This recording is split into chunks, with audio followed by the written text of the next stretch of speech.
तो आज के इस वीडियो में हम बात करने वाले हैं क्लास 10th के मंथली एग्जामिनेशन जो जून महीने का है इंग्लिश का, क्लास 10th के इंग्लिश का, जिसका एग्ज़ाम 26 तारीख को हुआ।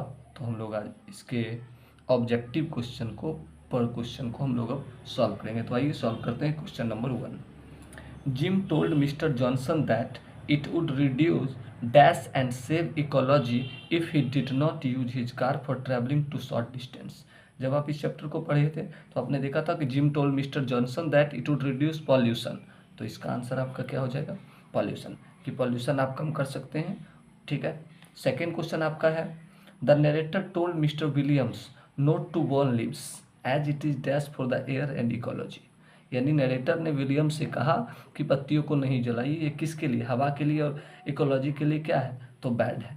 तो इसका आंसर आपका क्या हो जाएगा? बी हो जाएगा। नंबर 3 की बात करेंगे हम लोग। Jim asked Mr Green to keep the old newspapers for the school going children who dash them. तो जब आपने इस चैप्टर को पढ़ा होगा तो आपको पता था जिम ने मिस्टर ग्रीन को कहा था किसके? उन बच्चों के बारे में जो उसको क्या करते हैं? कलेक्ट करते हैं। तो आपका आंसर क्या हो जाएगा? डी। क्वेश्चन नंबर 4 की बात करेंगे। What type of pollution is created by compost according to Mr Williams. Mr Williams के अनुसार किस प्रकार का पोल्यूशन कंपोस्ट क्रिएट करता है? तो आपको याद रखना नॉइज पोल्यूशन होगा। इसका आंसर हो जाएगा B. Question number 5, where was Mrs Green peeling newspaper.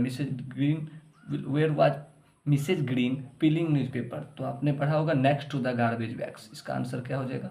Next to the garbage bag.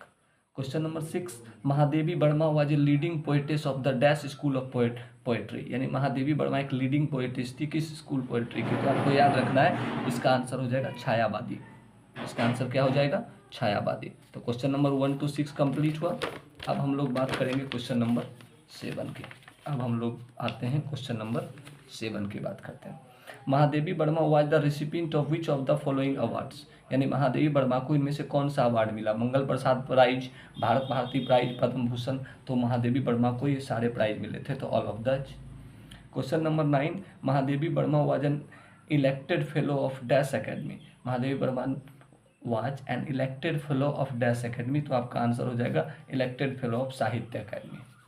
Question number 9, who liked fast travelling. कौन था जो फास्ट ट्रेवलिंग को पसंद करता था? तो आपने पढ़ा था द पेज फॉर लिविंग में, तो the author like fast travelling. तो इसका आंसर आपका क्या हो जाएगा? The author. Who is the author of the page for living. The page for living के ऑथर कौन है? आपने पढ़ा था आर.सी. हचिंसन। तो इसका आंसर हो जाएगा C. Who wrote the poetry God made the country. यानी ये जो पोएट्री है गॉड मेड द कंट्री, ये किसने लिखा? आपने पढ़ा विलियम कॉपर ने लिखा। तो इसका आंसर हो जाएगा B. The poet calls things like health and virtue as. Poet जो है वो हेल्थ को वर्च्यू को किसके जैसा मानते हैं? तो याद रखिएगा गिफ्ट के जैसा मानते हैं। तो आपका आंसर हो जाएगा A. Question number 13, a happy man wants are satisfied at the property inherited by his from his dash. एक हैप्पी मैन चाहता है, संतुष्ट होता है किस प्रॉपर्टी से? तो हिज फादर। इसका आंसर क्या हो जाएगा? D. Question number 14, hours days and years slide away dash from the happy man. यानी आवर्स घंटों, दिन, साल, ये सब स्लाइड होते जाते हैं हैप्पी मैन से। कैसे? तो याद रखोगे softly. Meditation dash the happy man. तो मेडिटेशन को क्या करता है? प्लीज करता है। तो प्लीजेज हो जाएगा। Premchand is originally known as. Premchand का पूरा नाम, प्रेमचंद को हम लोग किस नाम से जानते थे वास्तव में? तो धनपत राय श्रीवास्तव इनका पूरा नाम है। तो इसका आंसर क्या हो जाएगा? बी। क्वेश्चन नंबर 17 है, Halku heard some munching and crunching sounds coming from the dash. तो हल्कू सुना था कुछ मंचिंग और क्रंचिंग साउंड कहाँ से आ रहा था? तो फील्ड से। इसका आंसर क्या हो जाएगा? बी। क्वेश्चन नंबर 18 है, Munni asked Halku how he could have dash peacefully when his crops were being destroyed. यानी मुन्नी ने हल्कू से पूछा कैसे वो शांतिपूर्वक क्या कर सकता है अगर उसके फल को डिस्ट्रॉय किया जाए, तो कैसे वो शांतिपूर्वक सो सकता। तो इसका आंसर क्या हो जाएगा? ए। तो ये था आपका क्वेश्चन नंबर 18। अब हम बात करेंगे क्वेश्चन नंबर 19 की। Munni advised Halku to hire himself out as a dash. Munni ने एडवाइस दिया हल्कू को खुद को किस रूप में है हायर करने का? तो लेबरर के रूप में। इसका आंसर हो जाएगा B.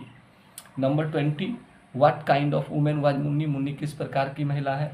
She was the wife of Halku, सही है। She was a typical housewife, ये भी सही है। She was very concern about her incomes and husband, तो बिल्कुल सही है, वो हमेशा कंसर्न रहती थी अपने इनकम और हस्बैंड को लेके, तो इसका आंसर हो जाएगा ऑल ऑफ दीज। अब हम लोग ग्रामर की ओर चलते हैं। He went to the village dash foot, तो इसका आंसर हो जाएगा on foot. The rat is afraid dash cat, तो इसका हो जाएगा of cat. Choose the correct form of auxiliary verb, Rajan and Rajan's father, तो एक राजन और एक राजन के पिता, दो हो गए। डैश ए बिजनेसमैन, तो are a businessman.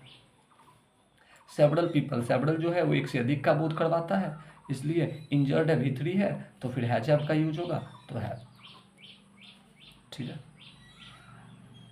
Several people dash injured in the road accident, तो यहाँ पे several people have injured in the road accident. उसके बाद क्या है, choose the most appropriate synonyms. Sorted, sorted का समानार्थी शब्द क्या हो जाएगा, डर्टी, याद रखिएगा। होल्ड का मतलब क्या होता है, होल्ड का मतलब हो जाता है, ध्यान रखिएगा, स्टोर करना, इसका करेक्ट आंसर है।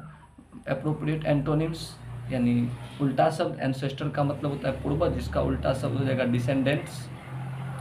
इस लाइपस का मतलब क्या होता है, इसका मतलब याद रखिएगा कंसीड हो जाता है, कंसीड। Question number